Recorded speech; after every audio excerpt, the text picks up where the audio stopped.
Da me malo poslušate ako nije pretjerano i vreme odmaklo. Ovo je pokušaj jedan moj da izvršim jednu analizu prinosa na vagi za dve karakteristične godine, jer osnovno je pitanje da li u našoj košnici ima ostataka neonikotinoida sa suncokreta ili nema.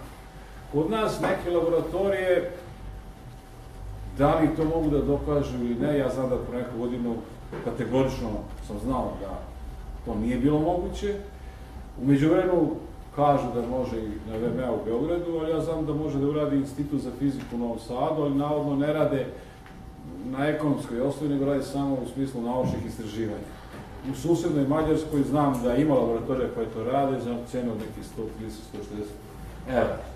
Sada, ja tvrdim da možemo dokazati da li imamo rezidue neonikotinoida u košnici ili ne, samo posmatrajući dnevne unose sa vagi.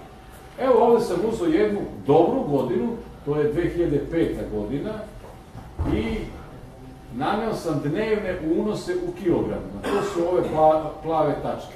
I te tačke sam povezao nekom cik-cak linijom.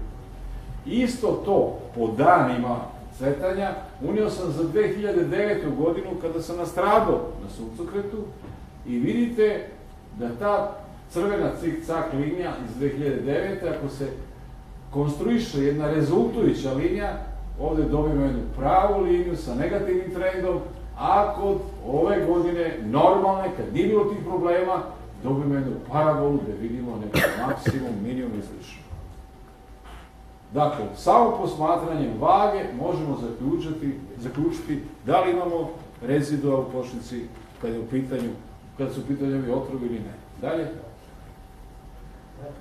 Ovo sam isto to primenio za ona je bila jedna dobra i ova loša godina, a ovo sam primenio jednu, znači dobru, lošu godinu sa aspekta ukupnog unosa, bez problema neonikotinoida, to je 2000, iako je bila tanka, ali i tu je neka parabola, a ovdje je tako. I još jedan put. Ovo nije moje, ali sam ja konstruisao. Ovo je gospodin Janoš Bavint iz Mužlje, kod Zrenjanina, koji je imao 2015. problema također sa neonikotinoidima, i ovo je slika njegovih dnevnih unosa, rezultat također negativan, mada se to kod njega pojavilo posle tek 3. 4. dana unosa. Kod mene je bilo odmah na početku, ali je evidentno također jedan negativan trend.